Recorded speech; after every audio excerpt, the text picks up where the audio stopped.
Join the show tonight, the Frontier Conference Defensive Player of the Year in the West Division, a man who showed up big time for the Fighting Saints at Carroll College this weekend. Their win over St. Thomas. It's Braeden Orlandi. What's going on, my friend? Oh, it's going good. Big win last Saturday, so we're riding that high still, but everything's going good. I love it, Appreciate you dude. guys. Appreciate you having me on. I appreciate you coming on. Were you in on the interception return? Level with me here quick. Start things off. Yeah. I was so in. There was like four different camera angles. They're showing it on the jumbotron. I was I was like, Coach P, review it, but hey, only thing that matters we got the points. That's what I was happy about. We were able to punch the ball in, so I thought I was in.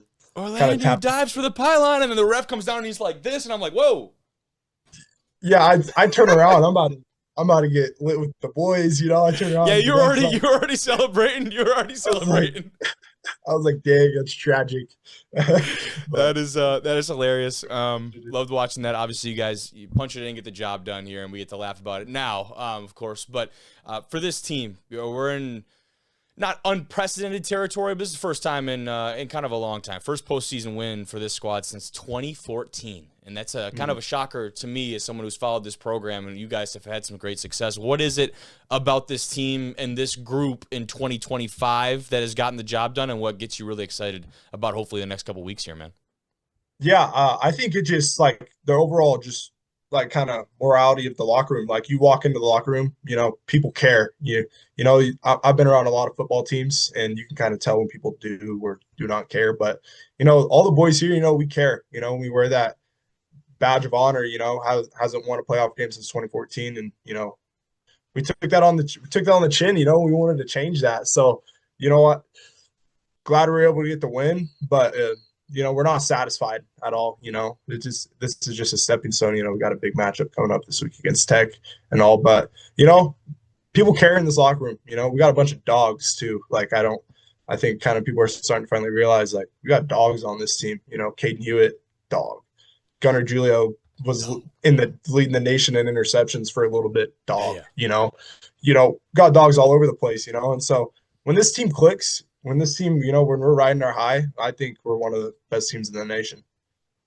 You've played like it too. You've absolutely played like it, and you showed the Bobcats. This ain't Miami Gardens, right? We're talking Saturday. That's a trek, and that's a different conversation. That is a trek, but you guys obviously on the better end of that deal and that arrangement take care of business there. And for you specifically, more than 11 tackles per game this season from the safety spot. Sometimes that means really bad things are happening for a defense. If the dude at the third level is making all the plays and making all the tackles, we've probably both seen it that means the defense on the front two levels is faulty or not a lot of good things are going on. Thankfully, not the case for this defense. You happen to be the outlier statistically, the anomaly, so to speak. But how do you get so involved in that downhill part of the run game and the run defense?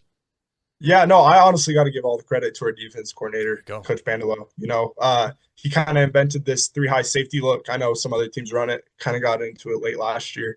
But yeah, that three high safety look, it frees me up to go do a lot. Teams don't know I could be inserting into the box or dropping over the middle of the field. And honestly, a lot against St. Thomas, I wasn't really dropping in the box too much. They're an air raid team. They like their big boy posts across the middle of the field. So, they kind of used me back, in that deep third, kind of hanging over the middle of the field this last game. But I think it's just ways that Bandelo schemes things up.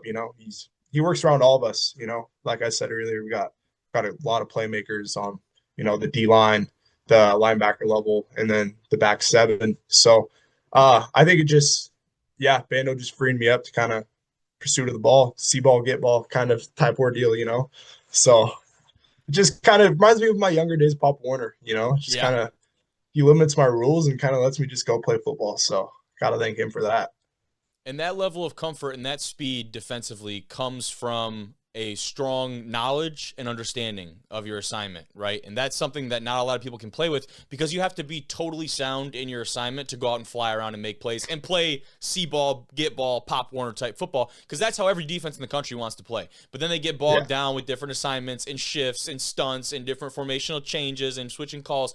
But if you get comfortable enough and you do all the prep work, then on Saturday, you go out and you just turn the lights on and you just go. And that's something that we've seen from you and this defense. You seem to be obviously head and shoulders one of the captains of this defensive unit, not typically a role that you associate with a redshirt sophomore at any level of college football, really. How has your comfort level in that system helped you to make everyone else around you right, so to speak, and help clean up the defensive back end of this this defense and this squad? Yeah, no. So I think honestly, I kind of got pretty comfortable pretty quick. My Okay. first game ever starting actually was last year against Montana Tech at home. You Boom. know, so uh, yeah. So the first two drives, they were kind of moving kind of fast, but I kind of realized like college football is just like high school football, but everyone's just a lot stronger and a lot faster and kind of on an equal playing field. But yeah, I think kind of last year, I kind of broke the seal of kind of getting into that, like having the dudes trust me, and I feel Sure. like that's huge, especially the spot that I'm playing. I need the guys to trust me, like that I'm gonna be in the right spot for them. So I feel like this year I really toned into that role, just being a playmaker, and I feel like that's the best way to make guys trust you, make plays, and so uh yeah, I love it. I like to say I'm pretty comfortable. I walk into every game like not necessarily like nervous, but I walk into that game, especially as a DB, you got to walk onto the field. You know, I'm the baddest dude out there. Yeah. And so that's kind of what I carry on my shoulders. Kind of gets me into some trouble, like talking the smack, but you know, yeah, that's If you don't kind of have got to that walk into the game. mindset, you're at that spot, you're maybe in the wrong position group, right? And A you, hundred yeah, percent. saving a couple expletives there. I love it though. That's the moxie that a DB core and a DB group has to have, whether you're playing out in the frontier or the frickin' SEC, the GLIAC, whatever it is, man, because you're going up against some really top talent. We'll talk about some of that top talent here in a second because you got another big time assignment this coming weekend. But I like to ask guys this one in terms of give me a one-word trait or attribute that you would use to describe this Carroll team. And it might be a different word than maybe you would have thought at the beginning of the year, but now what you've seen this team go through in 2025 and what you've seen them overcome, what is a trait or an attribute in kind of a one-word deal that you think would describe this team and why, man? It might be a little cliche, but I think grit. Okay, We've I'll had take it. a lot of wins where, you got to be a gritty team, like our one down in Southern Oregon. Yeah, That was a gritty game. yeah.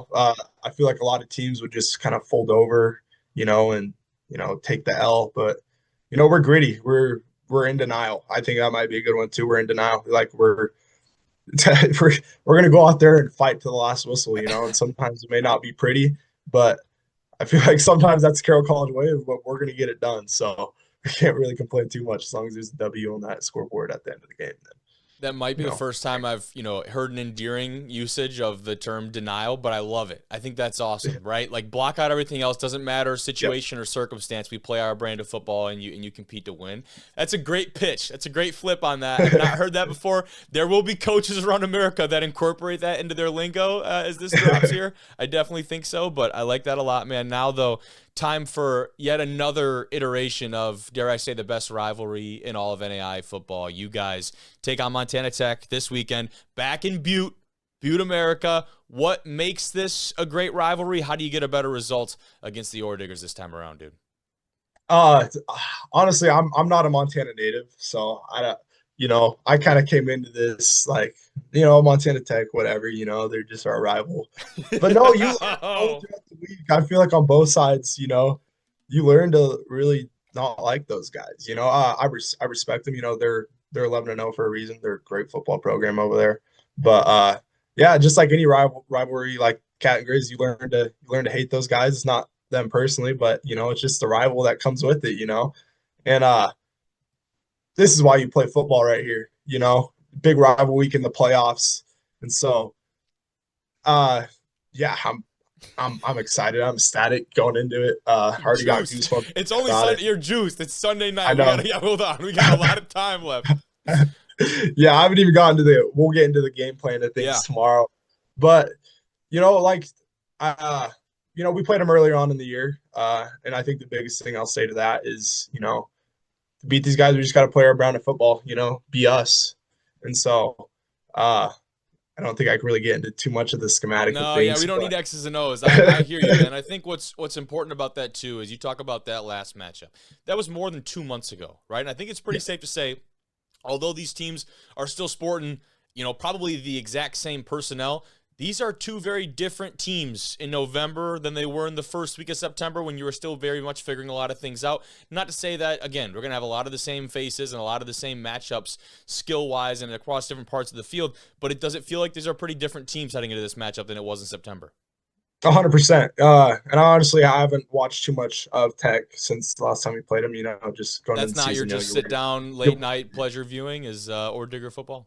Yeah, no, sadly not. Yeah, no. So I don't know. It's just kind of we'll see. It's kind of one of those things where anything can happen. Yeah. I feel like it's kind of the storybook ending. Like this is it. I feel like both sides we're gonna go into that game like it's the championship. And I feel like that's how you gotta play it. You gotta like we played these last 2 weeks with it's win or go home. We had to go beat Eastern to even get into the playoffs. Yeah. So going back to the gritty thing, we're just gonna have to go out there, march out with grit, and put our nose on the grindstone and grind for 4 quarters. So you guys have done that every step of the way, man. Feels like when you've needed to, you've stepped up with a big turnover. This last week, obviously, it was you on the receiving end of that, which probably should have been 6, like we talked about, but it's happened at multiple points. What is the emphasis on causing those turnovers? Is there something specific in that system that you feel like really enables that, or is this just a really opportunistic group of that 11 on defense? Yeah, honestly, kind of both to that. Everyone wants to make a play. Coach preaches, do your 111th and your play will come. And I think that's what we're pretty good at. We're a really unselfish group. And so, when guys are doing their jobs, that's when the plays are going to come. And just like the relentless effort of everyone, we have all 11 hats flying to the ball every play. You got Forrest Suero, Denavion Ali on our D-line. Forrest Suero is like our third leading tackler on the team. He's making tackles 8 yards, down the field. So like yeah. Dudes are relentless to the ball. They want to get to the ball. And I feel like that's what makes a defense great, all 11 hats to the ball. And honestly, that's how takeaways come. You got to create your own luck, and luck comes through hustle. That's what I believe. You hustle the ball, one of those things are going to pop into your hands one of these days. So I would say ball goes on the turf. When you have 11 hats there is not necessarily a math guy, but your chances get exponentially better when it's surrounded by a bunch of Fighting Saints. So. Exactly. I agree with that. Correct. Sweet, man. Well, I'll definitely be tuned in to that one because most of the region game. The nice part about you guys being a couple hours behind is like all these games in the Eastern, Midwest type of stuff. They start wrapping up. Flip the script. Let's tune over and see what's going on out west. So I'll be tuned in this Saturday, man. Thank you so much for coming on. That's all I got for you, Braeden. I appreciate you. Yeah, no, I appreciate you for having me on. I appreciate all your whole crew does. It's a pleasure watching you. Me and the boys sit down, on Sundays and flip you guys on and watch all the things you guys have to offer. So appreciate you for having me on. You're the man. Thanks, brother. Have a good rest of your night. Good luck this weekend. Excited to tune in.